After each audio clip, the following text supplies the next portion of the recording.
보세요.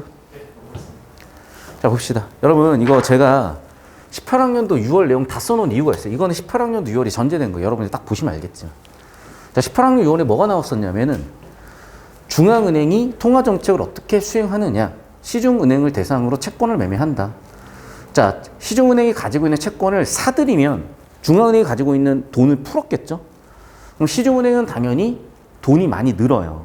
근데 얘기했다시피 은행들은 대출을 해줘야 수익이 남는 구조라고. 그럼 당연히 은행들은 경쟁적으로 대출을 해줘야 되는 거니까 금리가 낮아지고 또 이렇게 채권 매수를 했을 때 금리가 낮아지는 요인은 크게 세 가지가 있어요. 이거 나중에 EBS에서 다룰 거예요. 어쨌든 금리가 낮아지고요. 금리가 낮아지니까 가게나 기업 같은 경제 주체들은 신용하고 대출하고 동의어야 신용대출 당연히 편해지죠. 이자가 싸니까. 그럼 당연히 또 시중에 통화량이 많이 풀리고 돈이 많아지니까 소비 투자 늘고 소비 투자 많아지니까 수요 많아지면 공급도 많아지고 공급 좋아지니까 경기 좋아지고 경기 좋아지니까 구매력이 좋아지니까 물가가 좋아지지만 물가가 높아져 버리면 최저생계비의 선에 딱 걸쳐서 살아가던 사람들은 당연히 살기 힘들고 이번에 카자흐스탄 막 난리 났잖아요. 그렇게 사회불안이 생기는 거예요. 자, 그러면 당연히 그걸 해결해야 될 거 아니에요? 그럴 땐 이렇게 가는 거예요. 그래서 이렇게 돈을 풀어가지고 경기를 살리려고 하는 것, 이걸 양적 완화, 영어로는 quantitative ease라고 하는 거고 코로나 때까지 양적 완화였어요. 그리고 얼마 전부터 테이퍼링 또는 양적 긴축을 시작했죠. quantitative tightening 해서 이제 돈을 받아들이는. 그래서 지금 금리 올랐다는 얘기들 많죠. 무슨 얘기냐? 이제 반대로 시중에 채권을 매도해요. 중앙은행이. 그럼 당연히 채권을 팔았으니까 돈 내나 돈 가져왔죠. 시중은행의 금융회사들의 통화량 돈이 없어요. 그러면 자연스레 돈이 없으니까 대출 수요는 그대로인데 돈이 없어. 그러면 대출을 하려는 사람들의 경쟁이 심해지겠죠. 금리를 높여도 대출을 받으려고 하겠죠. 금리가 높아지는 거예요. 당연히 금융비용이 높아졌으니 가게나 기업 같은 경우에는 신용대출 어렵겠죠. 금융비용이 많아졌으니. 자연스레 돈이 줄어들고요. 시중에 소비투자 줄어들고요. 수요공급 줄어드니까 경기가 조금 진정되면서 물가가 잡히는 거예요. 근데 이게 너무 심해지면 경기 침체가 박살나니까 다시 이렇게 또 하는 거예요.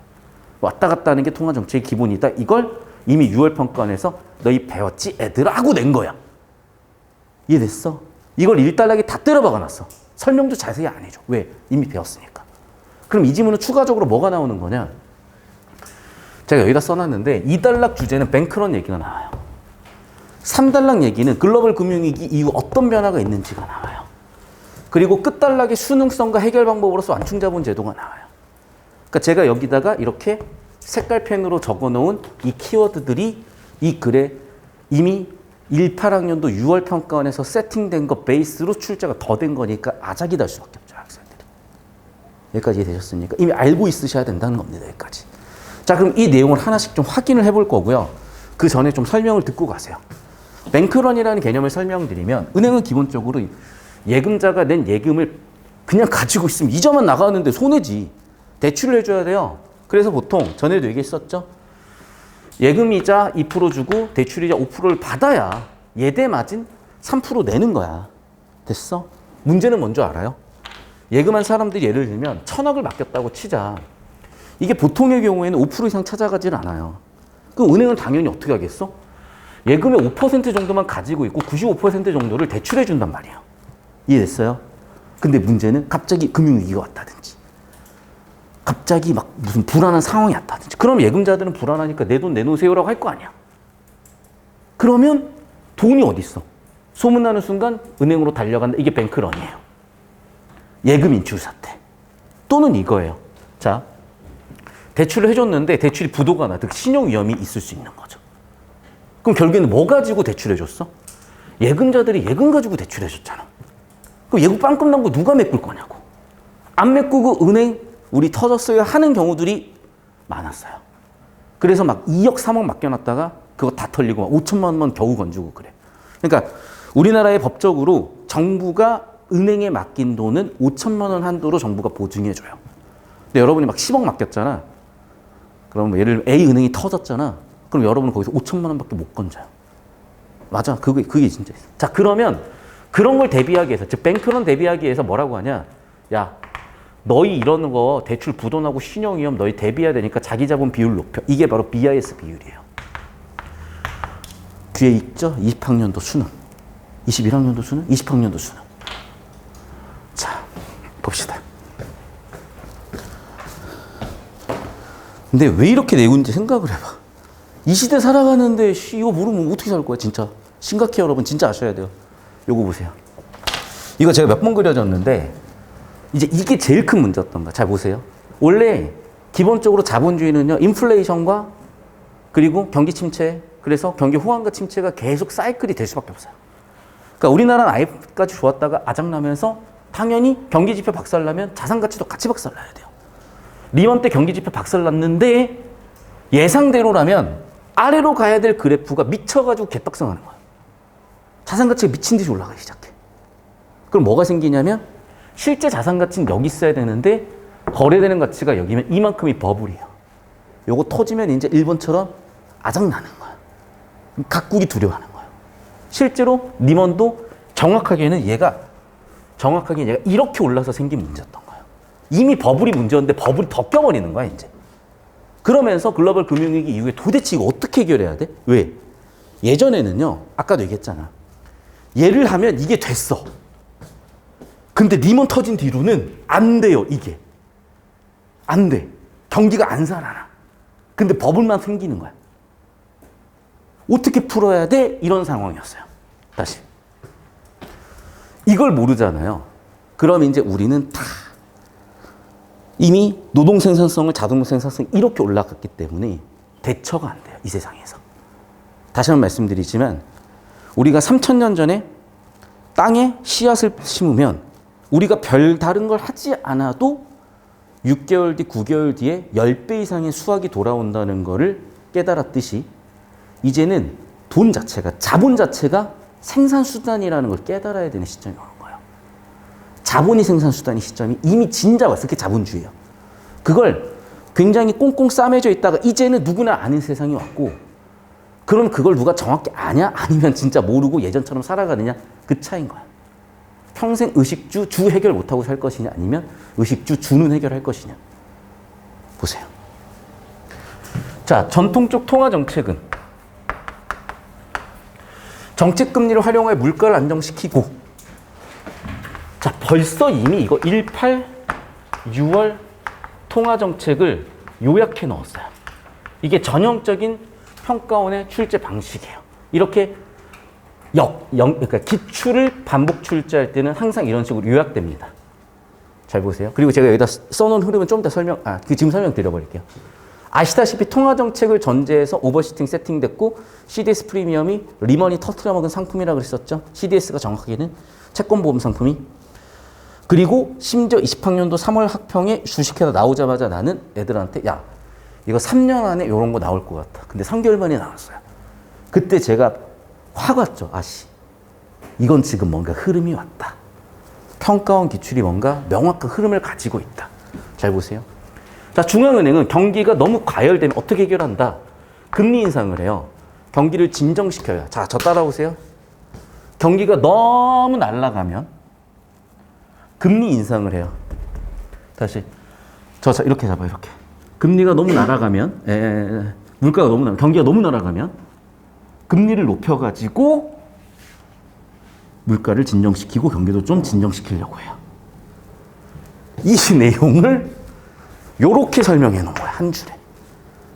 이해됐어요? 6월 평가원 연계 못했다면, 이거 못 엮었다면 애들은 그냥 하고 넘어가는 거야, 이제. 터지지, 당연히. 왜? 좀 이따가 이거를 여러분이 이렇게 엮어야 정확하게 이 지문 이해가 돼요. 계속 볼게요. 정책금리 인상, 시장금리 높아지면 당연히 대출 감소, 신용공급 축소. 신용공급 축소는 수요 줄여서 물가 안정, 경기 진정. 친절하게 그나마 여기 있는 내용 설명해주고 있긴 하네요. 금리 낮춰요. 금리 높여요. 신용대출 줄어요. 통화량 줄어요. 소비투자 줄어요. 수요공급 줄어요. 경기 진정, 물가 진정. 이걸 얘기해주긴 했네. 자, 근데 뭐래요, 이제. 반대로 경기 침체되었을 때는 반대의 과정을 통해 경기를 부양시키고자 한다. 됐죠? 자, 여기서 중요한 게 이거예요. 보기 문제 끈 밀어 올리기 있죠. 끈 밀어 올리기는, 자, 1번, 2번이라고 해볼게요. 1번 가능, 불가능. 끝밀어 올리기 봐봐, 여러분. 1번 가능, 불가능. 30번에 보기 두 번째 줄 보세요. 두 번째 줄.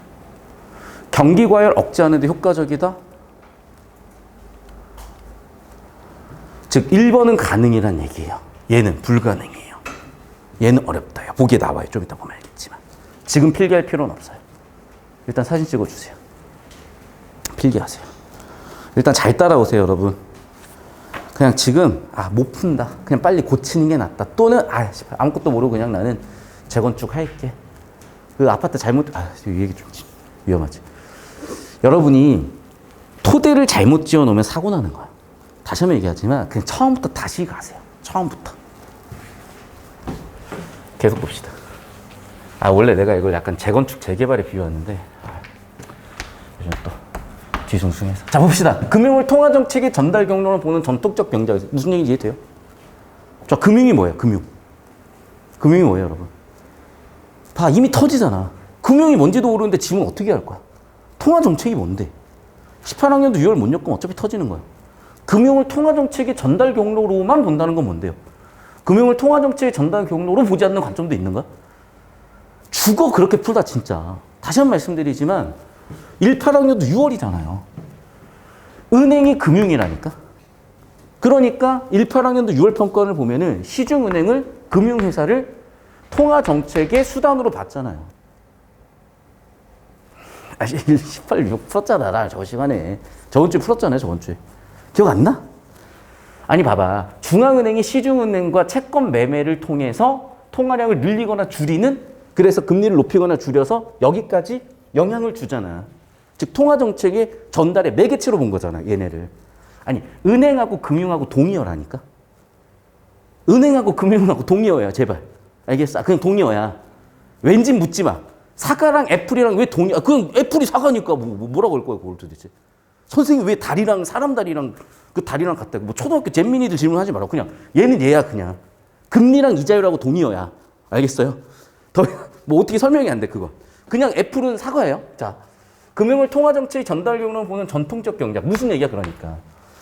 지금 전통적 통화정책, 전통적 경제학, 전통적 관점을 18, 6월에다가 세팅을 해놓고 어떻게 했다는 거지? 금융감독정책이 개별금융회사 건전성 확보를 통해 금융안정을 열심히 해서 미시 건전성 정책 집중해야 된다. 자, 반복되는 단어 보세요. 뭐야? 미시. 뭐예요? 개별. 보이시죠? 그래서 어떻게? 개별 금융회사. 은행 하나하나를 조지면 되는구나. 미시 건전이구나. 됐죠? 이러한 관점은 금융이 직접적인 생산수단이 아니라는 얘기는 도대체 어떻게 이해하실 건데, 장기적일 때와 달리 장기적일 때는 또 어떻게 해결할 건데, 그런 인식과 자산시장의 본질적으로 가치를 초과해 폭등하는 버블이 존재하다는 효율적 시각 가성은 도대체 뭔데? 이해가 돼요? 안 돼. 왜 이해가 안 되냐면 여러분, 정보가 불충분합니다. 즉 여기는 어떻다고요? 처리하라고 낸 지문이 아니에요. 처리하라고 낸 정보가 아니에요. 처리가 안 되면 처리하지 마세요. 제발 좀. 처리하라고 낸 거 아니니까. 그럼 왜 넣었냐고? 브릿지야, 브릿지. 그래서 하고 싶은 얘기가 있겠지. 그래서 하고 싶은 얘기는 뭔데? 주제인 미시 건전성 정책은 그래서 뭐라고? 개별 금융회사를 조지는 거라고요. 어떻게? 미리 좀 조지는 거야. 선제성 개념이죠. 자, 구체적인 예시는 그럼 뭐가 있는데? 야, 너희 나중에 부실채권 박살났을 때 그 돈 없다고 손들지 말고 미리 대비해가지고 자기 자본 좀 가지고 있어라이. 됐어요. 이런 구조였던 거예요. 그래서 정리하면 항상 그랬듯 여기다가 구조도 그릴게요.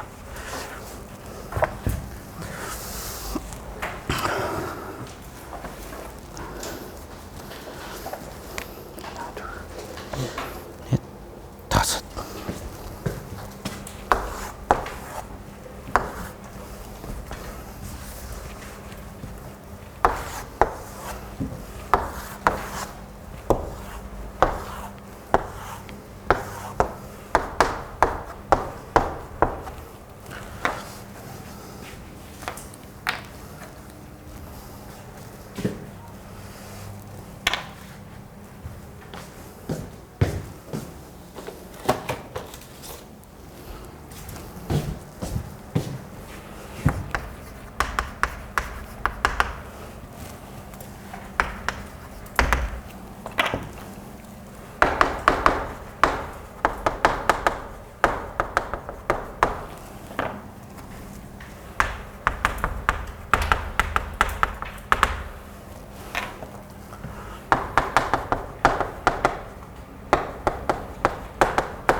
이 정도 쓰면 되겠죠?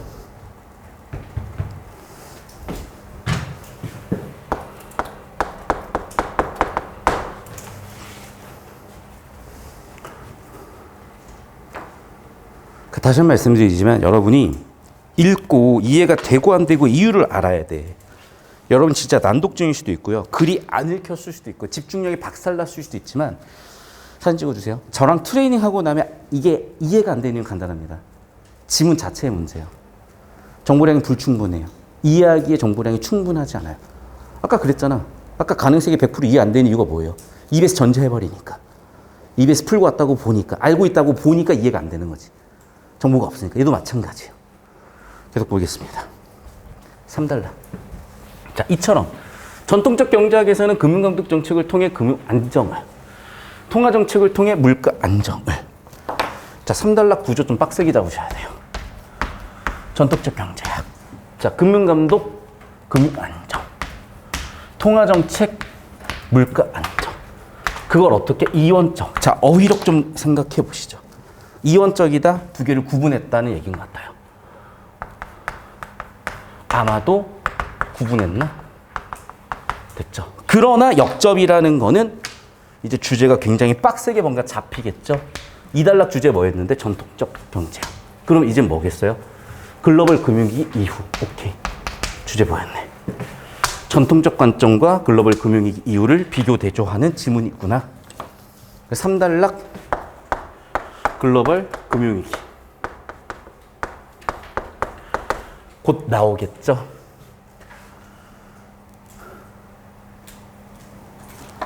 그리고 얘는 좀 추가적인 정보로 옆에다 좀 써드릴게요. 자, 그래서 금융과 그 다음에 통화를 이원적으로 갔다. 반면에 계속 볼게요.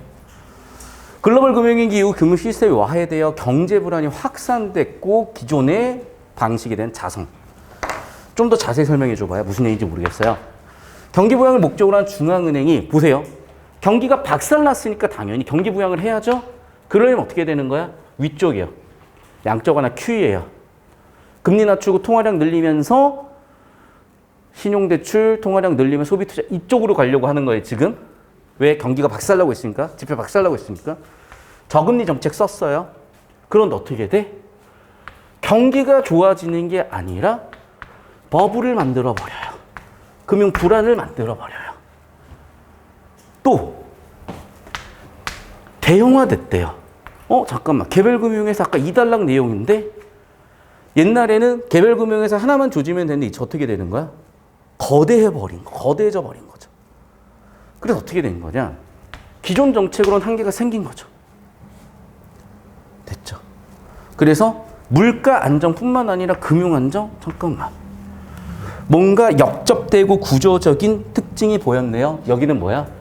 금융 안정과 물가 안정이 이원적이었고 여기는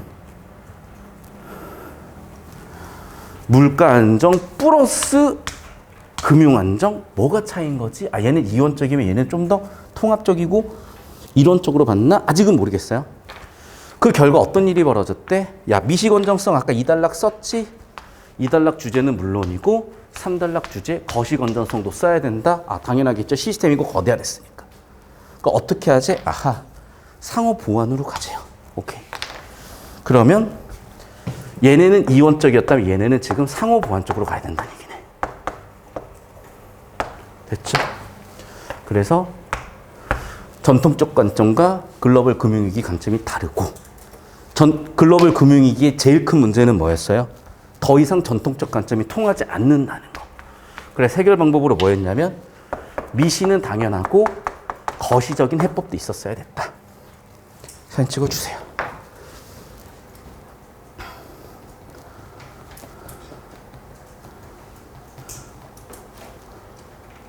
그러니까 이거를 진짜 생으로 실전에서 했어봐요. 터질 수밖에 없지. 그러니까 경제 지문들의 흐름을 바탕으로 어느 정도 알고 있다고 보고 전제하고 출제한 거야. 그리고 이걸 안 할 이유가 뭐야? 아니, 돈 뭐 안 벌고 싶어요? 코인 해서 돈 벌고 싶지 않아요? 놔두면 그냥 오르는데? 강남부동산 사놓으면 알아서 오르는데? 여러분이 연봉 1억이 되는 게 빠를 것 같아요. 강남부동산이 여러분한테 1억씩 벌어주는 게 훨씬 빠를 것 같아요. 후자가 압도적으로 훨씬 빨라요. 이제는 그런 세상이야. 여러분이 백날 노동 생산성 일해봐야 자본 생산성 이걸 못 이겨요. 오케이? 어떻게 여기다 걸쳐야지 내 인생. 그럼 볼 줄 알아야죠. 이제 여러분은 이제 시작인 거고. 저는 지금이라도 알아서 다행인 거고. 아직 여러분 생은 시작이고 아직 망하지 않았다니까. 그 다음 봅시다. 자, 거시건전성이란, 자, 그럼 보세요. 아까 3단락의 주제로 나와 있는 거시건전성을 세팅해서 이어지는 주제로 잡았어요. 오케이. 그래 주제 거시건전성이니까 좀 더 자세히 한번 봐볼까? 개별 금융회사 차원. 오케이. 아까 2단락 주제 플러스 뭐 하겠다는 거야? 시스템 차원. 아까 했던 얘기잖아. 아, 좀 더 자세히 얘기해봐. 했던 얘기 반복인데? 이때 구성의 오류의 논리적 기반. 그게 무슨 얘기냐고, 그게.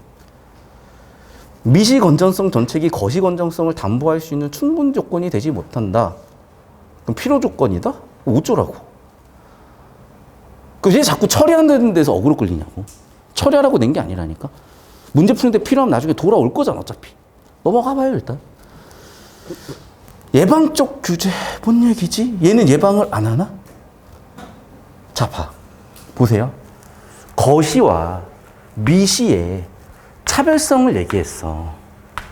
그럼 꼭 애들이 진짜 아무 생각 없으면 이렇게 푸는 거지. 아, 거시는 예방이 필요 없나? 왜 예방을 안 해요? 오케이. 코로나 예방주사 필요 없고, 우리는 이제 온몸으로 이제 코로나 막 맞으면 되는 거구만. 이상한 소리 좀 하지 말고. 예방이 역접이겠어요? 보면 알겠지만 미시도 위쪽에 예방한다고 나오잖아요, 여기. 예방이 역접이 아니라 뭐가 역접이겠어요? 그래. 아까 나왔잖아. 미시는 바꿔 얘기하면 뭐였어요? 은행 하나하나 조지는 거라니까? 왜요? 일로 와. 뱅크런. 은행 하나하나가 충분한 자기 자본을 안 가지고 있으면 대출 부도났을 때, 신용 부도났을 때 얘네가 예금자 보호가 안 된다니까? 자기 돈으로 메꿔야 되는 거야. 그러니까 2달러 끝에 자기 자본 좀 가지고 있어라 그런 거야. 즉 무슨 얘기야? 은행한테 너 자기 자본 비율 8% 이상 맞출래 좀? IMF 때 그랬던 거야. 그때 우리나라에 거의 한 80%의 금융회사들이 자기 자본 비율 88%를 못 맞춰서 다 날아갔어요. 다시 이쪽으로. 즉 무슨 얘기야? 미시 건전성 정책은 개별 금융회사를 보겠다는 거고, 오케이? 거시 건전성 정책은 뭐라고? 시스템을 예방하겠다는 거고, 얘는 개별 금융회사를 예방하겠다는 거고. 즉 개별 금융회사냐 시스템이냐 이 차이였던 거지. 그러니까 이것도 그냥 생짜로 읽으면 안 보여요. 구조를 잡았으니까 지금처럼. 또는 저쪽 하향식이 되니까 보였던 거죠. 그래서 사단락의 비교 대조를 해보면 어떤 차이가 있었던 거냐. 결국 했던 말 반복이야. 미시는 뭐야? 개별 금융회사. 거시는 뭐예요? 시스템. 아니, 그럼 뭐 지금까지 했던 내용 반복이네. 하고 싶은 얘기 뭔데 도대체? 사진 찍어주세요.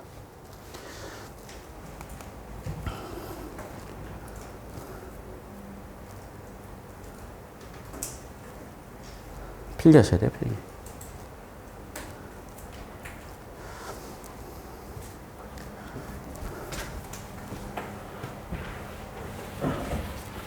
보세요. 자, 그리고 보충 영상으로 드리니까 이해 안 됐거나 놓쳤던 거는 영상으로 인강처럼 보시면 됩니다. 자, 어떻게 돼야 되는 거냐? 이게 필요하대 알았으니까 어떻게 하는 거냐고 항상 얘기했죠. 그래서 경제지문은 그래서 어떻게 할 건데 이게 출제된다고, 이게. 그러니까 어떻게 되냐고. 그래서 봅시다. 수능성을 가진다. 그러니까 뭔데 그게. 즉, 환원한 걸 보니까 정부가치 높아요. 호황일 때는 왜? 보세요. 경기가 호황일 땐 당연히 자산 가치도 같이 올라. 그러면 자, 집값이 3억이었어요. 대출해줘도 옷값이 집값이 7억 오를 거야. 그러면 한 4억 대출해줘도 나중에 어차피 회수가 돼요. 그러니까 경기가 좋아지면 당연히 대출도 더 해줄 거라고. 그럼 어떻게 돼? 집값 올랐네? 사람들이 대출을 더 해가지고 집값을 더 올릴 거 아니야. 그러면 집값은 11억. 됐어요? 가격 급등. 그러면 돈이 또 많아지니까 막 난리 나겠죠? 반면에 불황일 때는 집값 떨어지겠네? 야, 씨발 대출해 주지 마. 그러면 더 안 된다는 거예요. 자, 무슨 얘기냐? 이쪽으로 오세요. 수능성. 자, 이미 경기가 한번 좋아요.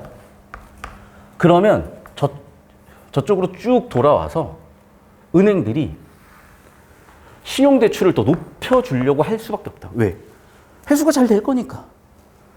그러면 당연히 통화량이 또 늘고요. 소비 투자 또 늘고요. 수요 공급 또 늘고요. 경기는 더 난리 나겠지. 또 여기에 추가로 아까 들어간 말이 뭐가 있었어요? 자산 가치도 난리 나게 오르겠지. 그러면 경기는 과열 난리 날 거라고.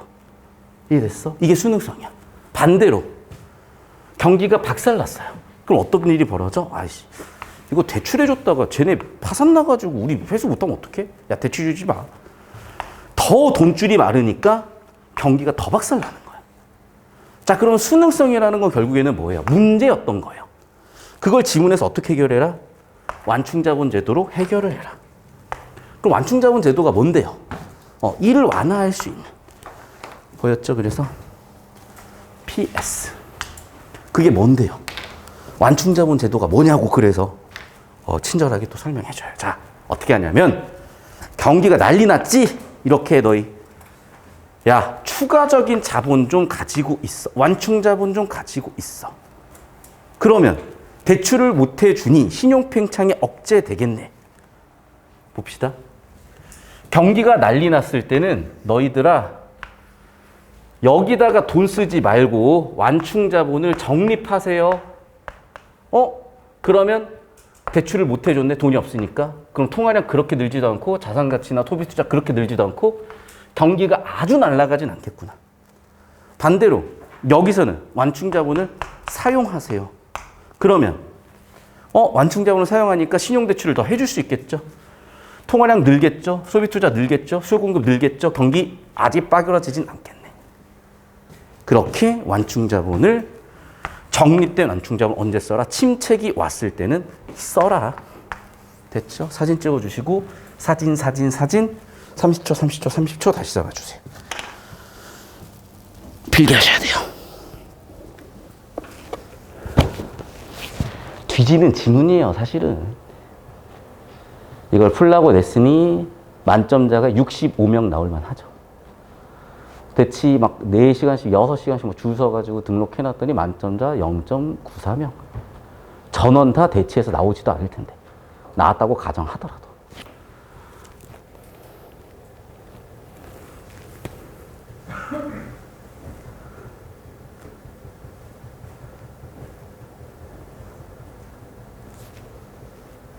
그러니까 이게 뭐가 문제냐면 기출 분석을 백날 해봐. 시중 해설지 백날 봐봐. 씨발. 이거 어떻게 설명해 줄 거야? 해설지에서. 어떻게 해설지가 더 어렵겠다, 야. 진짜.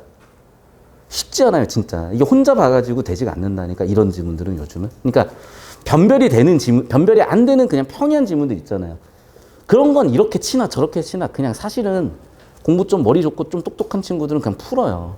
그럼 결국 어디서 터지는 거냐? 이런 지문이 터지는 거지, 이제. 여기서 변별 다 돼요, 이제. 자, 마지막 오더를 필기 오고 오세요. 30초씩 찍어주고 오세요.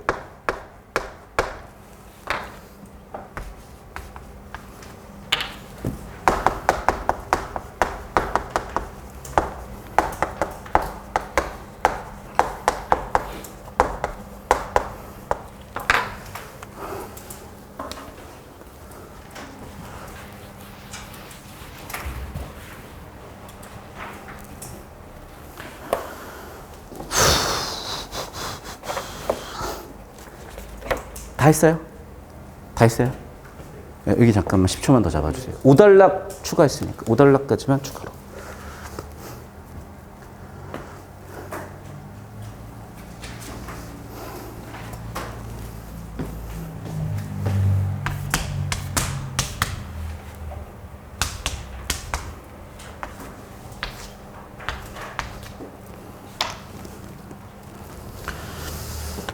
선제 OX로 실전에서 우리가 그렇게 보기도 하지만 설계 보이잖아요. 글로벌 금융 이전과 이후로 나누는 거. 그럼 결국에는 이 주제 구조 가지고 풀 거예요. 보세요. 금융이 단기적으로 경제성에 영향을 미치지 못한다? 그랬던 것 같은데? 자, 아마 이달락에 좀 정보가치 높았던 내용이 있었던 것 같고, 그냥 좁히고 나중에 발췌도 하세요. 나중에 필요하면 정답 안 나오면 그때 좁히고 발췌도 그때 하세요. 왜? 굉장히 정보가치가 아주 높았던 놈으로 판단되진 않잖아. 2번 선지. 이건 중요하죠. 이달락, 글로벌 금융위 이전에 어떤 해결 방법이 있었어요? 개별 금융회사의 건전성을 조졌죠. 이거는 딱 봐도 틀렸다는 게 보이네. 됐죠? 왜? 개별 금융회사 미시건전성 정책 썼잖아. 미시건전성 개별 금융회사 조졌잖아요. 3번. 경기 침체. 통화 정책을 통해 가지고 맞죠? 해결하려고 했잖아. 법으로 쓴 거 아니야 이거? 역시 물음표 좀 이따 볼게요. 4번 선지 볼게요. 존나 중요한 거였잖아. 왜? 봐. 글로벌 금융위기 이후에 정책금리 인하를 했더니 즉 이건 뭐예요? 전통적 정책을 썼죠. 근데 얘가 돼? 안 돼? 안 되더라는 거죠. 왜 안 되더라? 오히려 경제 안성이 훼손되더라. 자, 놓치셨어요? 다시 3단락 가볼게요. 자, 보세요. 이 당시 문제가 일어났다. 왜? 저금리 정책을 써줬더니 어떻게 오히려 문제가 생기더라. 구조 기억나죠? 즉 무슨 얘기냐면 잘 보세요. 우리가 이렇게 추후에 선지 털면서 다시 돌아왔을 때 구조가 잡혀진 내용들을 다시 한번 정리하는 과정에서 내용에 대한 이해가 깊어지는 거예요. 무슨 얘기인지 잘 보세요. 자, 여기 빨간색. 글로벌 금융위기 이후 3단락 주제는 뭐냐? 자, 경기 침체가 왔고요. 그래서 해결 방법으로 정부는 어떻게 했어요? 양적 완화, 통화량을 늘리려고 했죠. 그래서 금리를 낮추려고 했어요. 그럼 금리를 낮추면 당연히 통화량이 늘면서 이 늘어난 통화량이 소비 투자로 가야 되잖아. 근데 소비 투자를 안 갔다는 거죠. 어디로 간 거야? 버블로 갔다는 거야. 버블로. 오케이? 여기 있잖아, 여기.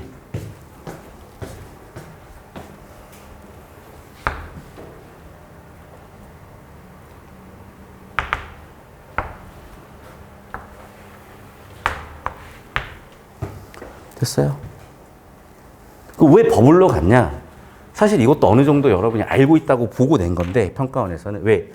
EBS나 이런 소재들에서 다뤘기 때문에 얘기했잖아요. 자, 옛날에는 자산 가치와 경기 지표가 같이 간다 그랬어요. IMF 때 그랬어요. 리먼 때도 그럴 것 같았어요. 근데 어떤 일이 생겼냐? 얘가 혼자 이렇게 올라가는 거야. 왜 올라가냐? 잘 보세요. 지금 우리는 경제 위기가 왔다는 걸 누구나 다 알고 있어요. 이 경제 위기가 왔을 때, 경기 지표가 박살났을 때 이미 학습을 했어요. 정부는 어떻게 하니? 돈을 풀지. 금리 낮추죠. 돈 풀기 위해서. 맞죠? 그럼 이거는 왜 푸는 거야? 위기가 왔기 때문이잖아. 그럼 이 돈 받아다가 내가 소비 투자했다가 박살나면 어떡해? 이해됐어요? 그러니까 돈은 생겼어. 신용은 늘었어. 대출은 많이 땡겼어. 근데 위기야. 이거 어떡하지? 이렇게 되는 거예요. 하나 더. 여러분이 투자를 해놨다면 잘 보세요. 경제 위기면 뭐가 예측이 돼요? 자산 가치 하락이 예측되잖아. 그러면 잘 생각해봐. 하이 리스크, 하이 리턴이에요. 안전 자산이 빠개지겠어요? 위험 자산이 빠개지겠어요? 경제 위기가 왔을 때는. 하이 리스크, 하이 리턴이라니까. 당연히 위험 자산이 더 박살나는 거야. 그러면 당연히 누구라도 안전 자산으로 몰릴 거 아니야. 우리나라의 안전자산 뭐? 강남부동산. 미국의 안전자산 뭐? 마이크로소프트, 아마존, 구글, 애플, 마가라고 불러요.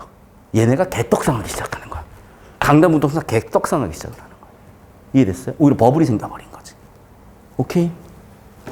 그래서 사실은 얘는 그러니까 여러분은 당연히 순서대로 풀었기 때문에 1, 2, 3번에서 어그로가 끌렸을 수가 있어요. 만약에 얘를 30번을 먼저 냈으면 여러분이 훨씬 쉽게 풀었을 거예요. 30번 먼저 풀어볼게요. 그러니까 실전 30번 먼저 풀 수는 없지. 그러니까 평가원에서는 의도적으로 얘를 그러니까 왜 그러냐면 30번은 보기 적용이니까 먼저 올 수가 없었던 거야. 그러니까 아마 평가원에서는 이걸 내면서 아이 뭐 법을 알겠지 뭐. 너희가 리번 이후에 사태를 알았겠지 뭐. 그 지문지 알겠지 뭐. 라고 생각하고 냈는데 애들은 전혀 몰랐던 거지. 자, 30번 문제 보세요. 30번 문제는 뭐냐? 보세요. 비대칭적이다? 뭔 소리지? 그래 주제인 6월부터의 18학년도 6월부터의 주제인 통화정책 비대칭적 무슨 얘기지? 과열에는 해결이 돼요. 잠깐만. 무슨 얘기예요? 경기가 과열됐을 때는 아래쪽으로 해결이 된다는 거야. 얘는 오케이래. 근데 얘는 안 된다는 얘기야? 안 되네 진짜로. 경기 침체는 못 올린다는 거야. 왜? 보세요. 금리 인하를 했더니 대출을 늘려서 신용 공급을 확대해도 아까 얘기했죠? 심리 위축 때문에. 투자 대상이 없기 때문에. 돈을 안 써요. 오히려 어떤 일이 벌어지니? 주식, 부동산 등 자산 시장으로 갈 수밖에 없지. 소비 투자 안 하고 왜? 거기가 오르고 있으니까. 안전자산으로 오르는 거야. 부동산, 우리나라의 안전자산, 특히 강남부동산. 주식, 미국에서 안전자산, 특히 마이크로소프트, 아마존 같은 애들. 그 얘기예요.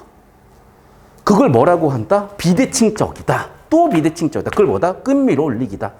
무슨 얘기예요? 아하. 끈을 당겨서 아래로 내리는 건 돼. 위로 올리는 건 어렵대. 경기가 올라갔을 때 내리는 건 되는 거구나. 그럼 결국 정리하면 보기의 주제는 뭐예요? 침체일 때 얘를 살리는 방법은 되게 어렵고 다시 PS 구조에서 이건 어렵고 호황일 때 진정시키는 거는 가능하다. 됐어요? 그리고 그 이유가 있어야지. 그 이유는 뭐야? 지문의 첫 번째 가계의 소비 심리, 그 다음에 기업 심리, 마지막 결과적으로 뭐 때문에? 자산 가치, 자산에 대한 법을 생기기 때문에. 이런 것들 때문에 이런 문제 현상이 벌어진다. 사진 찍어주세요.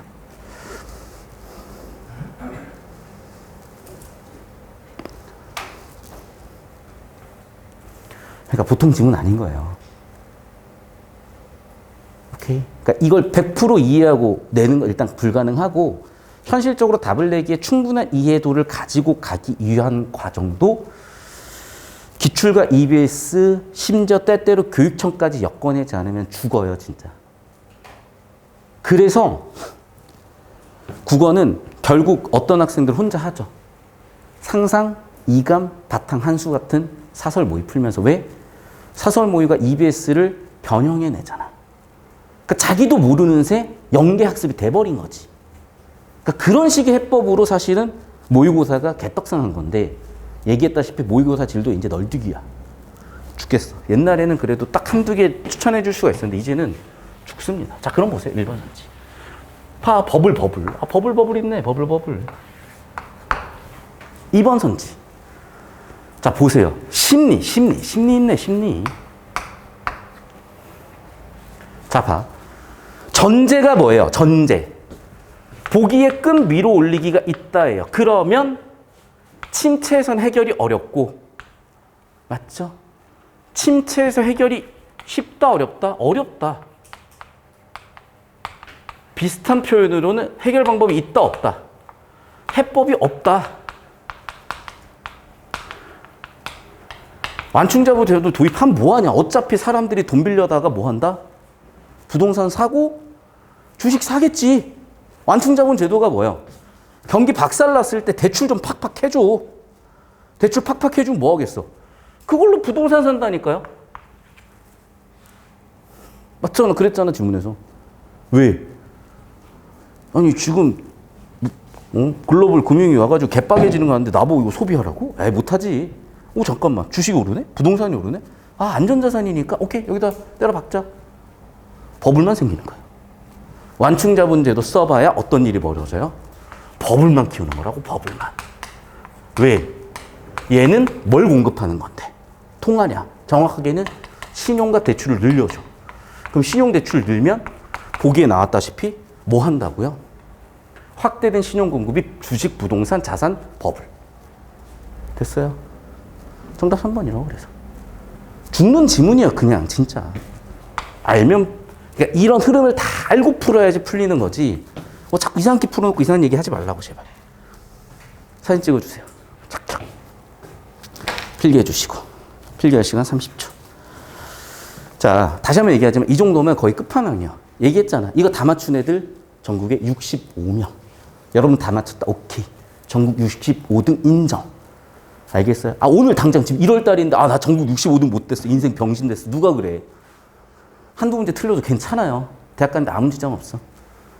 다시 한번 말씀드리지만 저는 여러분한테 끝을 보여준 거야. 수능의 끝을. 오케이? 전국 65등도 아니야. 그냥 전국 1등 보여준 거예요. 전국 1등들은 이렇게까지 사고하겠구나. 별거 없어요. 1월 달에 이거 보고 이해했으면 6월 달, 9월 달 돼 있으면 다 할 줄 알아. 계속 볼게요. 자, 그러면 다시 보이죠. 그러면 27번에 4번 선지. 그러네. 존나 중요하죠. 왜? 전통적 통화 정책이 안 먹히는 이유를 설명해 놓은 거잖아. 그러면 이게 개빡센 주제라는 게 보이죠. 왜? 이 글은 이미 18학년도 6월에 전통적 통화 정책은 설명이 끝났어. 이게 왜 리먼 이후에 안 되냐는 거죠. 돈 풀었더니 완충자본제도 쓰라고 해도 또는 돈 풀었더니 또는 신용대출 늘렸더니 금리 낮췄더니 그 돈으로 뭐 하고 있어? 소비 투자해가지고 경기는 안 살리고 버블만 키우고 있더라. 그러니까 이게 가장 글로벌 금융위기에 가장 큰 문제였던 거고 그게 딱 이렇게 4번 선지에 박혀 있잖아요. 역시 정보가치 제일 높은 놈이 정답 확률 87%.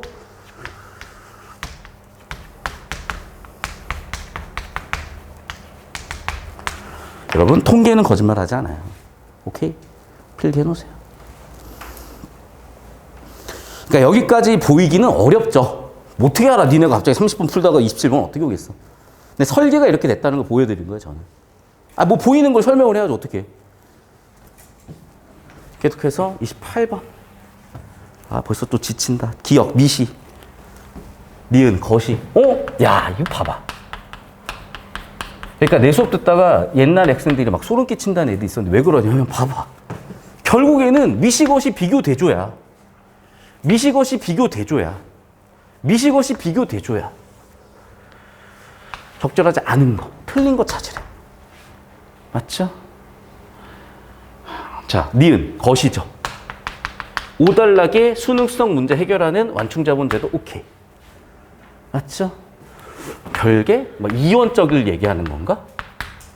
이것도 지금 잘은 모르지만 맞아 보이고 얘도 맞아 보이고 3번. 3번 끝. 둘 다 예방은 해야지. 그럼 사후적으로 할 거예요? 다 터진 다음에. 뭐가 대조야? 얘는 개별을 조지겠다. 얘는 시스템을 다 조지겠다. 하지만 공통점은 뭐야? 예방. 아까 얘기했죠. 이렇게 두 개를 묶고 놓으면 결국에는 비교 대조 문제야. 그러네.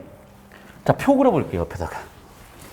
무슨 얘기냐면, 진짜 문항 설계가 깔끔한 게, 미시와 거시의 공통점과 차이점 써볼게요.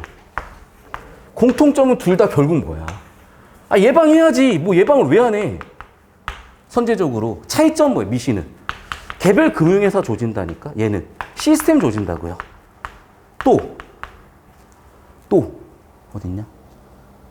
얘는 금융과 통화를 구분하는, 통화정책을 금융하는, 금융감독과 통화정책을 구분하는 이원적 방향으로 가지만 얘는 상호 보완 쪽으로 가잖아.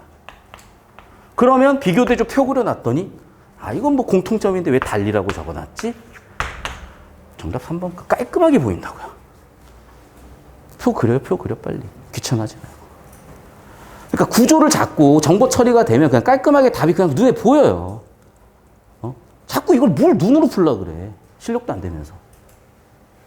선생님 눈으로 풀어서 맞았는데. 오케이. 알겠고. 수능날 틀려서 내년에 저 보지 말자고, 그러면. 진짜. 난 진심으로. 비꼬는 거 아니야. 비꼬는 거 아니라고. 지금 눈으로 풀어서 맞은 게 여러분, 그게 재앙일 수가 있다니까, 왜? 지금 맞으면, 괜찮지 뭐 이러다가 수능날 얻어 터지면 1년 더 하는 거예요. 4천만 원이야. 재수비용 계산 안 해봤어요? 시대인재 가면 350만 원 한 달에. 1년 하면 4천만 원. 밥값 안 내니? 기숙학원 가도 350만 원. 4천만 원이라니까. 물론 저는 친구들 좀 뼈 아프겠지만 어쩌겠어. 그러니까 더 제대로 해야지. 계속 봅시다. 자, 이 문제는 한 번씩 개빡센 문제로 나오는 이유가 왜 그러냐면 경우의 수가 2의 4제곱까지 16가지가 나와요. 이걸 왜 따지고 있어, 이걸? 국어가 경우의 수 문제니? 이게 굳이? 이건 주제 문제, 주제 문제. 잘 들으세요, 그리고. 얘랑 밀접하게 관련인 거 기억해라. 어차피 까먹겠지만. 17 수능에 굉장히 어려웠던 문제. 탄수화물, 소화지문이 있어요. 요 지문이 이게 똑같은 게 나와요. 거기서 한번 문제 풀면 알겠지만 또 애들 다 작살내. 선생님, 아무리 봐도 정답이 2개인데요. 왜 정답이 하나인가? 맨날 그래. 맨날 그러는 이유는 너희가 이게 유형이 뭔지 모르기 때문이야. 주제 묻는 거야. 자, 그럼 보세요. 경우의 수가 미시 아닌 것이야. 여기도 미시 아닌 것이야. 이미 경우의 수 4가지야. 뭐 언제 따지고 있어. 자, 일단 그러면 정하자고요. 왜? 경우의 수를 또 어떻게 써? 일단 하나씩 써. 그러면 호황 또는 불황이야. 자, 근데 보자. 잠깐만. 완충자본이요? 완충자본이요? 야, 씨, 얘는 것이잖아. 것이겠네, 그러면. 것이. 완충자본을 것이에서 어떻게 해야 돼? 얘가 불황이면 사용해야죠. 자, 그러면 정리해 봅시다. A가 불황이면 B, 거시에서 완충자본은 C, 사용해야죠. 그래서 돈 풀어가지고 좀 돈 좀 써서 살리게. 반대로 호황일 때는 거시고 적립해가지고 돈 좀 적당히 풀어야죠. 그래야 다 버블로 안 가니까. 자기자본? 이거는 미시해법 있잖아요. 미시해법. 자기자본 비율. 자기자본 비율. 맞죠? 그럼 D는 뭐예요? 얘는 빼박 미시네. 얘는 빼박 미시네. 둘 중 하나 고르면 되겠죠? 정답 1번 끝. 됐나요? 이걸 뭘 16가지를 왜 하고 있어요, 지금? 그럼 주제구조 문제라니까요. 그럼 끝났어요, 여러분. 어떤 느낌인지 아시겠어요? 그냥 이거야. 뭐 더 나은 방법 있으면 가세요. 그럼 제가 깔끔하게 포기할게. 해설 강의 들어봤더니 더 낫다. 오케이, 인정. 인정. 오케이. 인정. 여기까지입니다. 이 질문은. 그래서 여러분, 미안해. 오늘도 2질문 냈어. 근데 어쩌겠어. 2질문이 한 20질문, 30분 효과가 있는데. 왜? 아직 모르겠어요? 이 한 질문으로 여러분이 이제는 어마어마한 최근 기출 지문들에 대한 흐름이나 관점이나 대응 방안들이 보이기 시작을 했다고요. 그래서 보충 영상을 많이 찍어주는 거예요, 여러분께. 다시 한번 말씀드릴게요. 여러분이 공지 주고도 안 보는 것 같아서. 수요일은 문법 기초 개념이에요. 목요일은 비문학, 독서, 화법작문, 매체 기초 개념이에요. 목요일은. 그리고 목요일에 봐서 문학 개념도 할 거예요. 오케이? 그리고 금요일에는 조금 쉬운 기출을 다룰 거고, 오늘 2반은 이 정도 난이도로 갈 건데, 자, 지금 들은 학생들, 이해가 절반 이상 됐다면 따라오세요. 제 이 수업을 따라온 학생들, 자, 이제 과제까지 같이 나갈 거예요. 이제 본격적으로 이걸 적용해 볼 수 있는. 과제 수행도가 60%만 넘어도 80% 확률로 1등급 수렴했어요. 저는 10년 전부터 맨날 가능충들 있죠. 선생님 80일 남았는데 풀커리 타면 몇 등급 나오나요? 누가 알아? 근데 어느 순간 잠깐만 짜증나는 거야. 왜? 그거에 대해서 누가 아니라고 대답하기가 너무 짜증나는 거야. 이거 데이터 만들자.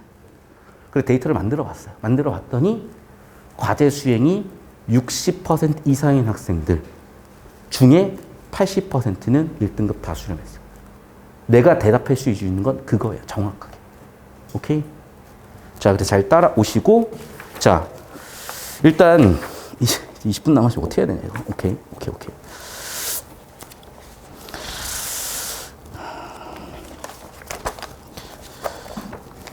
자, 그래서 교재 페이지 1페이지부터 아마 여러분이 좀 읽어봤으면 했고요. 두 번째, 제가 카톡방에 올려드린 PDF 파일, 학습방법 안내 문서 있죠? 올해 거는 아니에요. 당연히. 올해 건 곧 나올 거고요. 20학년도에 나왔던 건데 이유는 가능세계 지문을 엮어놓은 걸 보여드리기 위해서고 그 시절 관점도 굉장히 강하게 작용하고 있기 때문에 국어 파트를 시간이 날 때 한번 읽어보셨으면 좋겠어요. 자, 그리고 2페이지, 3페이지, 4페이지로 이어지는 이 브레튼 우드 체제는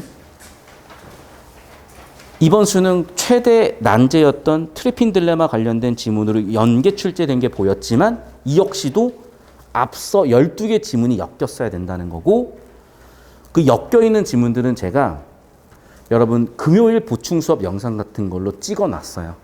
그래서 늦어도 내일 정도까지 나눠가지고 여러분이 매주 쌓이는 보충 영상을 볼 수 있게끔 공지를 매주 업데이트를 해드릴 거예요. 이게 인코딩 시간 때문에 조금 걸립니다. 보충 영상으로 볼 친구들은. 자, 그리고 6페이지로 와보시면 자, 이게 양적 완화 지문이고 20학년도 수특에 얘가 나왔다는 거는 보이죠? 왜냐하면 여기서 하나만 더 얘기할게요. 지금 이 방향이 양적 완화라고 했잖아. 이걸로도 답이 안 나왔잖아. 그래서 그 시절 어떻게 썼냐면 헬리콥터에서 돈을 뿌린다. MMT, 모던 머니터리 시어리, 현대통화 이론이라는 게 나와요. 그게 여기예요. 그래서 사실은 현대통화 이론이 굉장히 중요한 이슈였고 저는 이게 출제될 가능성이 매우 높다고 보거든요. 조만간. 그래서 이 지문도 그런 맥락이 되게 중요한데 수업이 좀 어려웠으면 무조건 여러 번 풀어서 오세요. 답은 맞추지 마. 근데 수업이 좀 적당했다 그러면 시험 그냥 수업날 와서 푸는 게 나아요. 그래야지 여러분이 괜히 뭐 시시하네 별거 없네. 아니 그건 네가 풀어봤으니까 별게 없는 거지. 답 맞춰봤으니까 별게 없는 거지. 실전이라고 생각을 해봐. 아장나는 거잖아요. 그래서 이 지문 그런 지문이고 미리 얘기를 드리자면 이 MMT라는 이론은 뭐냐면요. 좀 더 깊이 있게 들어가 줘야 돼요. 이쪽으로. 그리고 얘는 우리가 맨날 알고 있는 거는 1929년에 그 대공황을 알고 있지만 사실 미국에서 금융에서 가장 큰 문제는 1907년에 한번 터져요. 이거 설명한 적 있냐 저번 주에? 설명한 적 없어요? 이거 잠깐 좀 이따 설명해서 MMT까지 엮을게요. 그래서 그 내용이 이 지문에 엮여 있는 거고 출제 가능성 높아요. 엮어드릴게요. 그렇게 엮인 다음에 출제된 게 10페이지 6월 평가원이었고 또 뒷장 넘어가 보시면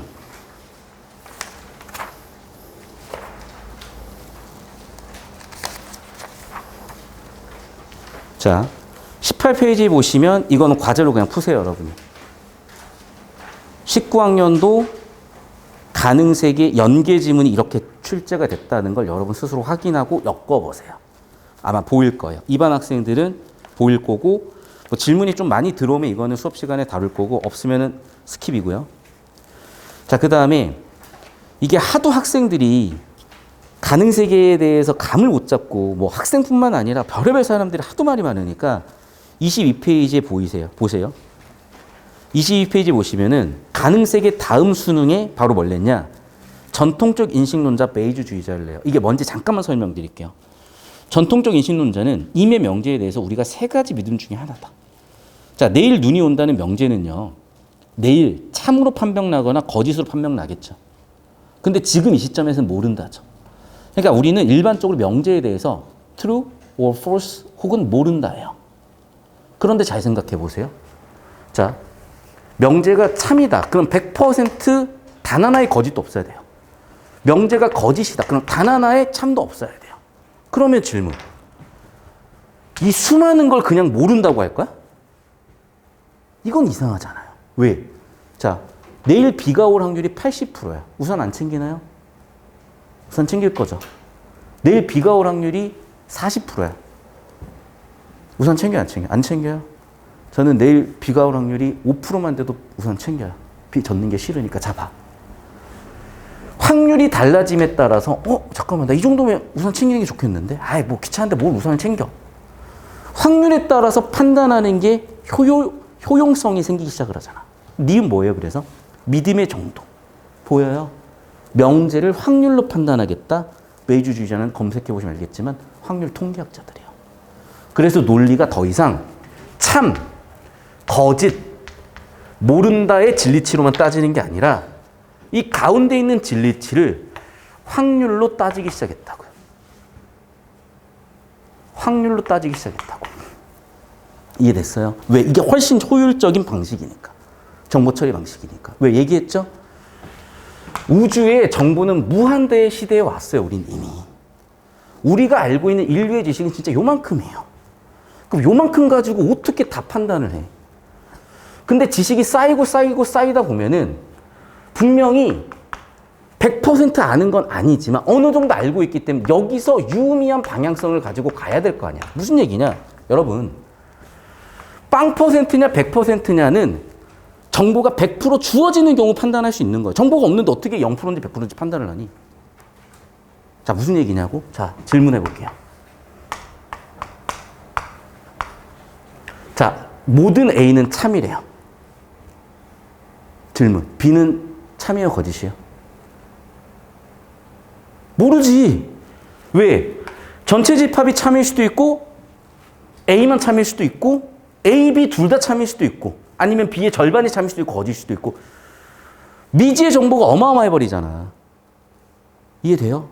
그런데 예를 들면 내가 B가 100개의 데이터가 있는데 B의 99개의 데이터가 참이래. 그러면 얘는 참일 확률이 높다라고 전제하고 가는 게 유리하겠지. 유용하겠지. 아, 이래 불가능성이 있으니까 안 하겠다고? 그럼 과학은 진보할 수가 없는 거예요. 왜? 블랙홀을 입증하기 전까지 블랙홀이 없다고 하니? 모른다고 하니? 블랙홀이 있을 가능성에 대한 관측 데이터가 있기 때문에, 가설 데이터가 있기 때문에 그게 참이라고 전제할 수 있는 참의 가능성이 높은 확률로 참일 가능성이 점점 높아지고 있기 때문에 그쪽 방향으로 계속 가봤던 거고 수십 조를 들여가지고 망원경 우주에 쏴가지고 이벤트 호라이즌 촬영했고 야, 씨 봐라. 입증됐잖냐. 이게 인류가 진보하는 방법인 거예요. 다시 한번 말씀드리지만 우리가 되게 종교 경전이 세상 정보의 전부였던 그 시절의 사고방식으로 아직도 살고 있다니까. 여기에는 모든 진리가 다 있으니까 참인지 거짓인지 명확해져요. 참인지 거짓인지 경전 보면 나와. 성경 보면 나와. 유교 경전 보면 나와. 근데 이제는 이런 시대예요. 오늘의 참이 내일은 거짓일 수 있는 거예요. 이제는 어떤 상황? 확률. 정보가 참일 확률에 따라서 우리가 판단하고 결정하는 게 가장 유용한 시대에 온 거예요. 왜? 1년 6개월 지나면 오늘 이 순간까지 있었던 인류가 만들어낸 모든 정보량만큼이 또 생겨요. 정보는 항상 이제 살아 움직이는 존재가 됐어요. 왜냐하면 라떼만 해도요, 화학 수업 시간에 뭐라고 배웠냐? 오비탈 구름 모형을 교육 과정에서 안 다뤘어요. 잠깐만, 화학 선택이 안 하는구나, 너희가. 뭔지 모르지? 우리 때는 그냥 외웠어. 원자 핵 있으면 288 외웠어요. 이거 나만 아냐, 혹시? 그리고 관측 데이터가 쌓이고 나니까 양자역학에 대한 정보 데이터가 쌓이고 나니까 야, 전자는 퀀텀 점프야. 전자는 궤도를 돌고 있는 게 아니라 확률적으로 존재해 라는 개념으로 바뀌었단 말이에요. 무슨 얘기인지 알겠어요? 300년 전엔 뭐야? 건포도빵 모형이야. 전자. 뭐 알잖아. 기출지문에 나와 있어, 그거. 옛날에는요, 심장에서 피를 만든다고 생각을 했다니까? 그래가지고 어떻게 했어? 야, 씨, 봐라. 야, 여기 묶는다. 내 뒤지는지 안 뒤지는지 한번 볼래? 묶어가지고 입증을 했다고, 옛날 사람들은 진짜로. 그렇게 과학은 발전해 나간 거야. 무슨 얘기냐? 옛날에야 이게 그냥 참이야. 그러면 여기에 빗대보면 참인지 거짓인지 아니면 애매한지가 나오겠지만 이제는 양 끝단에 있는 확률은 굉장히 드물고요. 확률적으로 참 거짓이 존재하기 때문에 그래서 국어에서 발문을 봐라. 항상 뭐라고 묻냐? 가장 참인 건 뭐냐고 묻지. 내가 제일 이해 안 되는 게 그거예요. 선생님 둘 중에 걸려요. 가장 참인 게 뭔데? 이해됐어요? 100%참 거짓이 아니라 가장 참인 걸 묻고 가장 거짓인 걸 묻는 이유는 이제는 확률적으로 정보 처리하는 게 가장 유용하기 때문이에요. 이게 바로 그런 질문이에요. 5개 선지 중에 가장 정답인 놈 찾거나 가장 잘못된 거 찾는 거예요. 2개 중에 헷갈리는 거 없어. 국어 모르는 거예요, 그거는. 그런 지문이에요. 근데 보고도 모르잖아. 그냥 답만 내고 있고, 아, 땡큐, 뭐 이러면서. 5분의 확률로 맞춰놓고. 26페이지. 개체성 지문도 이제, 뚝배기 아주 크게 터뜨렸죠. 20학년도 6월에. 양대산맥이었어요. 사실 1번이 역대 수능 오답률 1등이야, 국어에서. 이거 다 낚이게 냈어, 진짜. 근데 얘도 정확해요. 잘 들으세요. 정보가 충분하지 않아요. 왜? EBS 연계니까. 근데 표 그리잖아요. 깔끔하게 답 나옵니다. 저 무슨 얘기냐? 아까 우리가 여기 이런 거를 표를 그렸다고 볼 수도 있고 아까 지금 표 그렸다가 지웠잖아요. 정보 처리 방식에 따라서 난이도가 확 달라져요. 그래서 자, 오늘 수업을 쭉 들어봤을 때 뭔가 느낌이 오는 학생들은 근데 오늘 수업이 좀 들을만 했으면 굳이 예습하지 마세요. 왜? 예습하고 오면 좀 김새. 뭐 그냥 듣고 있어요. 이렇게. 원래 국어 그렇게 돼. 근데 수업이 존나 어려웠으면 2-3번 돌리고 오셔도 돼요. 대신에 답은 맞추지 마세요. 답 맞추는 순간 그냥 편한 방식으로 사고를 가져가 버리고 그게 굳어버리면 이 좋은 질문들을 다 갖다 버리는 거예요. 그렇게 해주시고 일단 여러분 피드백을 받아서 다음 주에 좀 더 속도감 있게 진도를 나갈지 아니면 오늘 같은 느낌으로 수업을 나갈지는 고민을 하겠습니다. 자, 오늘 수업 여기까지 하고요. 그래서 고수감.